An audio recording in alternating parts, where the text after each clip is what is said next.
Што і ў каго просіць Лукашенка, што вядома пра яго меркаваную дачку, а таксама якія прэтэнзіі ўзніклі да працы адыёзнага беларускага міністра. Вітаем, сябры!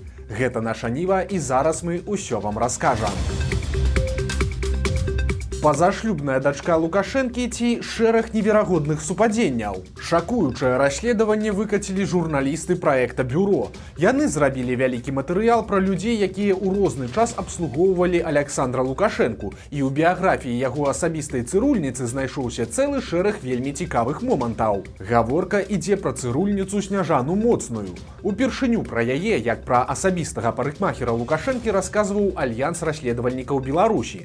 Менавіта Моцную называюць аўтаркай знакамітага зачосу Лукашэнкі. Яны знаёмыя яшчэ з далёкага 1991 года. Тады ў раённай шклоўскай газеце «Ударны фронт» выйшаў матэрыял пад загалоўкам «Міс педагогіку завуць Сняжана». На мясцовым конкурсе прыгажосці 91 года гэтая Сняжана Моцная атрымала 2 прызы за першае месца і прыз сімпатый гледачоў. Далей цытата з артыкула. Магнітафон Беларусь, які таксама заваявала міс Сняжана, ёй уручыў дырэктар Саўгаса Гарадзец, народны дэпутат БССР А.Р. Лукашенка. Пазней Моцная, якая, як і Лукашенка, была родам са Шклоўшчыны, перабралася ў сталіцу. Але паводле крыніц бюро, сапраўдная ўдача усміхнулася Сняжане ў сярэдзіне канцы 90-х.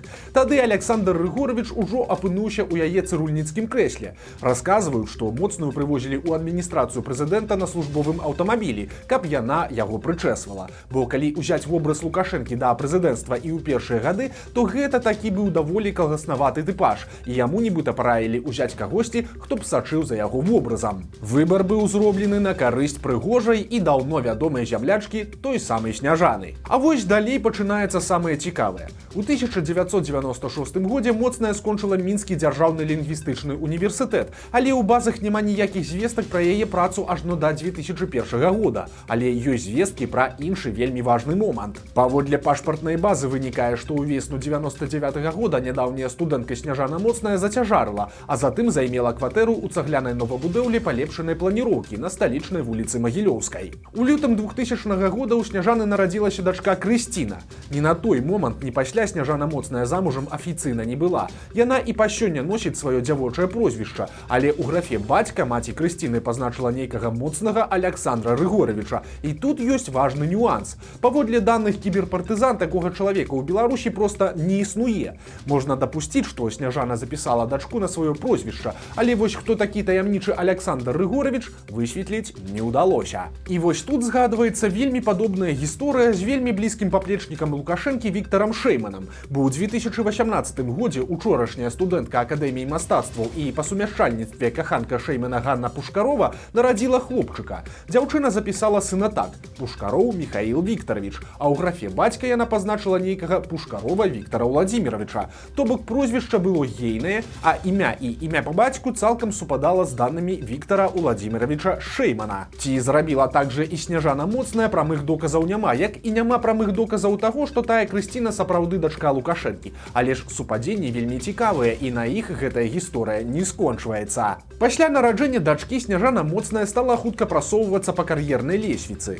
Былая цырульніца раптам трапіла на працу ў Міністэрства замежных спраў, дзе даслужылася да першага сакратара галоўнага ўпраўлення Еўропы. Прычым справы пайшлі на лад не толькі ў Сняжаны, але і ва ўсёй яе сям'і, якую жанчына перацягнула ў сталіцу. У 2002 годзе ў Мінск са Шклова пераязджае маці Моцнай Лідзія і ў 2003 займае пасаду вядучай спецыялісткі ў камітэце дзяржаўнага кантролю. У той жа самы час Сняжана ідзе ў бізнес і спачатку працуе ў фірме «Белроснафта», а затым робіцца вядучай спецыялісткай кампаніі «Белпоўдзень нафтапрадукт». Праз пару гадоў у тую ж кампанію падцягнулася і родная малодшая сястра Сняжаны Ларыса. Раней тая Ларыса ціхенька працавала ў каабгандлю шклоўскага райспажыўтаварыства. Сёстры будуць працаваць разам да 2009 года, а затым Ларыса пойдзе ў Беларусьгандаль, упраўлення спраў Лукашэнкі. А вось Сняжана некаторы час прапрацуе ў Палацы Рэспублікі і Федэрацыі хакея Беларусі, а затым канчаткова замацуе свае пазіцыі ў бізнесе і стане працаваць выключна ў кампаніях кашалькоў Лукашэнкі – Трайпле, Сохры, Газвенчуры і іншых. Як расказваў Альянс расследавальнікаў Беларусі, у 16 годзе Сняжана атрымала яшчэ адзін раскошны падарунак. Фірма Юніс Ойл уплывовага бізнесоўца Анатолія Тарнаўскага, які ў той час лічыўся кашальком Лукашэнкі, перадала Сняжане моцнай кватэру плошчай у 134 квадратныя метры і коштам 250 000 даляраў. Гэтае жыллё Сняжана атрымала абсалютна бясплатна. У тым жа 16 годзе моцная вырашыла сумясціць працу з кар'ерай іміджмейкера. Яна пачала весці блог і апісвала сябе так, цытата: «Да прафесіі стыліста я прыйшла не выпадкова. Уся мая кар'ера была звязаная з яркімі асобамі і уплывовымі людзьмі, палітычнымі цяжкавагавікамі і паспяховымі бізнесоўцамі». Дарэчы, каля тых цяжкавагавікоў Сняжана працягвала круціцца і пасля. У 2023 годзе яна была памочніцай кіраўніка ў кампаніі Алексея Алексіна, Мікалая Вераб'я і Александра Зайцева Брэміна Груп і па сумяшчальніцтве працавала ў кампаніі «Эліксір маладосці плюс». Цяпер Крысціне, дачцэ Сняжаны, 24 гады. Яна, як і маці, скончыла Мінскі дзяржаўны лінгвістычны універсітэт, але працуе не філолагам. Дзяўчына стала спецыялісткай па знешнеэканамічнай дзейнасці ў кампаніі, што вырабляе вакуумныя установкі. Таксама меркаваная дачка Лукашэнкі захапляецца графічным дызайнам і ўвогуле называе сябе творчай асобай. Расследавальнікі бюро змаглі датэлефанавацца асабіста Сняжане Моцнай, але яна адказала, што ўсё гэта няпраўда і кінула слухаўку. Беларускі генерал расказаў пра страшны чамаданчык Лукашэнкі. Дзяржсакратар Рады бяспекі Александр Вальфовіч паведаміў, што Лукашэнка нібыта мае сваю асабістую чырвоную кнопку для запуску ядзернай зброі. Цытата Вальфовіча: «У кожнага прэзідэнта свая чырвоная кнопка, свой партфель, свой ядзерны чамаданчык. І гэта зусім не жарт. Зброю, якая знаходзіцца на тэрыторыі Беларусі, мае права ўжыць толькі прэзідэнт Беларусі, а зброю, якая знаходзіцца на тэрыторыі Расіі, мае права ўжыць і даць каманду толькі прэзідэнт Расіі». Канец цытаты. Тут, праўда, ёсць нюансы, бо гэтае пытанне дазволу на выкарыстанне небяспечнай зброі мусоліцца амаль увесь час, і адказы атрымліваюцца часам кардынальна супрацьлеглыя. Так, Расія настойвае, што Лукашэнка не мае права самастойна і без дазволу Масквы нешта там запускаць. Сам жа Лукашэнка пераконвае, што ніякіх дазволаў яму не трэба. Маўляў, датычна ядзернай зброі ў Беларусі ўсе рашэнні ён прымае сам. Вось толькі ёсць два моманты. Расійская практыка такая, што за ядзерную зброю нават у Беларусі адказваюць расійскія вайскоўцы, так што, можа, Лукашэнка і мае чамаданчык і кнопку, але ж не факт, што калі ён вырашыць яе націснуць, то нешта адбудзецца. Пра расійскія ядзерныя ракеты ў Беларусі гаварылася шмат, але пакуль яшчэ не было 100% доказаў таго, што іх сапраўды ўжо сюды прывезлі. Па адной з версій, уся гэтая гісторыя з ядзернай зброяй у Беларусі нішто іншае, як запалохванне захаду, і на самай справе ніхто ніякія ракеты нікуды ўвогуле не перамяшчаў. Па іншай версіі, дамоўленасць паміж Мінскам і Масквой сапраўды ёсць, але непасрэдна зброю могуць даставіць толькі тады, калі сітуацыя будзе ўжо зусім накаляцца. Таму можа быць і так, што чамаданчык Лукашэнку ўжо далі, а вось ракеты пакуль яшчэ не. І максімум, што адбудзецца, калі Лукашэнка націсне на тую кнопку, гэта званок ад Пуціна са словамі: «Александр Рыгорович, не балуйцеся».